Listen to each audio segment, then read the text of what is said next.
प्यारे बच्चों, आज हम एक्सरसाइज 3.4 का क्वेश्चन नंबर 1 देखेंगे।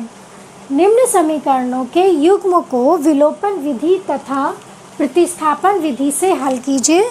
कौन सी विधि अधिक उपयुक्त है? इसका क्वेश्चन नंबर 1 है x + y = 5 और 2x - 3y = 4। सबसे पहले हम देखते हैं विलोपन विधि।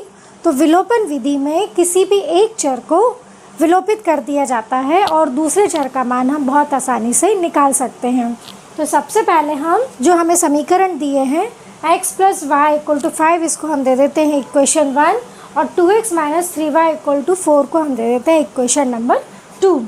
समीकरण 1 में 3 से गुणा करने पर, हम यहाँ पर 3 से गुणा क्यों कर रहे हैं? क्योंकि यहाँ पर जैसे हमें चर को विलोपित करना, तो कोई भी हम एक चर चुन सकते हैं। यहाँ पर मैं y चर को चूज़ चुन रही हूँ यहाँ पर, और y को यदि विलोपित करना है तो यहाँ पर y के गुणांक एक जैसे होने चाहिए। तो चूँकि यहाँ पर इक्वेशन नंबर 1 में y का गुणांक 1 है और यहाँ पर y का गुणांक -3 है। चूँकि हमें यहाँ पर गुणांक एक जैसे करने हैं, इसीलिए मैं यहाँ पर इक्वेशन 1 में 3 से गुणा कर रही हूँ। तो 3 से गुणा करने पर क्या हो जाएगा? x + y = 5। तो 3 से मल्टीप्लाई, इसके दोनों पक्षों में हम 3 से मल्टीप्लाई कर देंगे, तो 3x + 3y = 15। तो हमारा ये बन गया equation number 3। 3x + 3y = 15। Equation number 2 है 2x - 3y = 4। चूँकि हम यहाँ देखते हैं कि 3y एक प्लस में है और एक माइनस में है, तो हम यहाँ करते हैं समीकरण 3 व 2 को जोड़ने पर, चूँकि असमान चिन्ह है और जोड़ने पर ये विलोपित हो जाएंगे। तो 3x + 2x = 5x = 15 + 4 = 19। तो हमारे पास इक्वेशन हो जाती है 5x = 19। अब हम इसकी सहायता से x का मान निकाल सकते हैं। तो x बराबर 5, जो गुणांक 5 यहाँ पर गुणा में है वो यहाँ पर चला जाएगा, बटे में, भाग में चला जाएगा। तो x = 19/5। तो x का मान आ गया 19/5। इस x का मान हम समीकरण 1 में रख देते हैं। किसी भी समीकरण में हम मान रख सकते हैं, तो मैं यहाँ पर x का मान समीकरण 1 में रखती हूँ। तो 1 है हमारा x + y = 5। इस x, यहाँ पर x का मान मुझे 19/5 रखना है। तो मैंने यहाँ 19/5 रख दिया, तो इक्वेशन हो गई मेरी 19/5 + y = 5।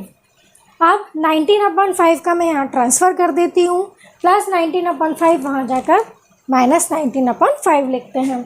तो हमारे पास इक्वेशन होगी y = 5/1 - 19/5। अब यहाँ पर एलसीएम ले लेती हूँ। यहाँ पर 5 मैंने 5/1 के रूप में लिखा है, ताकि हमें बहुत आसानी से हम इसको एलसीएम निकाल सकें। एलसीएम 5 आया, 1 का हम भाग देंगे 5 में, 5 आता है, और उस 5 का हम मल्टीप्लाई या गुणा करेंगे न्यूमरेटर अंश में। तो यहाँ पर अंश 5 है और 5 का 5 से मल्टीप्लाई करेंगे तो 25 आया। फिर 5 का हम भाग देंगे 5 में, 1 आता है, और उस 1 का मल्टीप्लाई हम अंश या न्यूमरेटर में करते, तो यहाँ 19 है, माइनस का यहाँ पर मैंने माइनस लगाया और 19 आया यहाँ पर। तो 25 - 19/5। तो y का मान आ गया y = 25 - 19/5। अब y = हो गया 6/5। 25 - 19 होता है 6, तो यहाँ पर आ जाएगा 6/5। अतः समीकरण युग्म का अभिष्ट हल x = 19/5 एवं y = 6/5 है। अब हम देखते हैं प्रतिस्थापन विधि। तो सबसे पहले हम समीकरण को नाम दे देते हैं। x + y = 5 को दे दिया हमने समीकरण 1, और 2x - 3y = 4 को हमने दे दिया समीकरण नंबर 2। हमारे पास इक्वेशन 1 और इक्वेशन 2 दोनों आ गए। अब हम यहाँ पर कोई भी समीकरण यहाँ पर चुन सकते हैं, और हम किसी भी चर के लिए हम इसको सबसे पहले मान निकाल सकते हैं। तो समीकरण 1 से लेती हूँ मैं। समीकरण 1 है x + y = 5, और मैं इसको x के लिए हल कर लेती हूँ। तो x = हमारा हो जाएगा 5 - y, जो प्लस y है वो ट्रांसफ़र होकर हो जाएगा -y। तो हमारे इस तरह से इक्वेशन नंबर 3 प्राप्त होती है, x = 5 - y। अब मैं यहाँ पर समीकरण 3 से x का मान समीकरण 2 में रख देती हूँ मैं। तो हमारे पास समीकरण 2 है 2x - 3y = 4।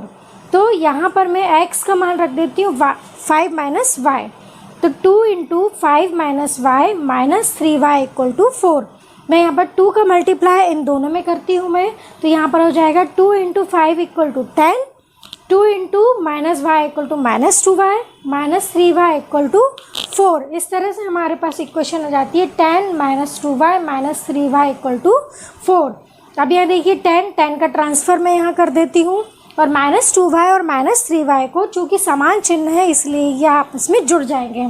तो हमारे पास आ जाएगा minus 2y minus 3y equal to हो जाएगा माइनस 5y, और 4 यहाँ पर प्लस 10 का हो जाता है माइनस 10, तो 4 minus 10 minus 5y equal to 4 minus 10 आएगा माइनस 6, 10 माइनस 4 6, और चूँकि यहाँ पर बड़ी संख्या 10 है और 10 का साइन है माइनस, इसीलिए मैं यहाँ पर माइनस का साइन लगाती हूँ। तो minus 5y equal to minus 6। इसको हम यहाँ पर चूँकि दोनों पक्षों में समान चिन्ह है इसीलिए मैं इसको यहाँ पर 5y इक्वल टू 6 लिख सकती हूँ मैं। चूँकि 5 जो है मल्टीप्लाई में है, गुणा में है, इसीलिए ये अपॉन में चला जाएगा। तो y इक्वल टू 6/5 हमारे पास यहाँ पर y का मान आ जाता है, और इस y का मान मैं समीकरण 3 में रख देती हूँ। तो हमारे पास समीकरण 3 है x equal to 5 minus y. तो x equal to 5 minus y, y का मान यहाँ पर रखना है 6/5, 5 को मैंने 5/1 लिखा, एलसीएम लिया 5, यहाँ पर जो डिनोमिनेटर है हर से मैं यहाँ पर भाग देती हूँ मैं, तो 1 का मैं भाग देती हूँ 5 में, तो 5 आया, और उस 5 का मल्टीप्लाई हम करेंगे अंश में, न्यूमरेटर में, तो यहाँ आ जाएगा 25। इसी तरह यहाँ पर जो डिनोमिनेटर है 5, इस 5 से हम डिवाइड करेंगे इस 5 में, तो 1 आएगा, और उस 1 का हम मल्टीप्लाई करेंगे न्यूमरेटर, तो यहाँ न्यूमरेटर है 6, 25 माइनस 6/5, 25 माइनस 6 होगा 19। तो हमारे पास x का मान आ जाता है 19/5। इस तरह से आता है समीकरण युग्म का अभिष्ट हल x इक्वल टू 19/5 एवं y इक्वल टू 6/5 है। इस तरह से हम एक ही क्वेश्चन में हमने विलोपन विधि और प्रतिस्थापन विधि देखी। तो कभी विलोपन विधि सरल होती है, कभी प्रतिस्थापन विधि सरल होती है, कभी कभी इसका विलोम भी सत्य होता है, और कभी कभी दोनों में कोई अंतर नहीं होता है। इसीलिए जो भी उपयुक्त विधि आपको लगे उस विधि से आप इसको हल कर सकते हैं। धन्यवाद।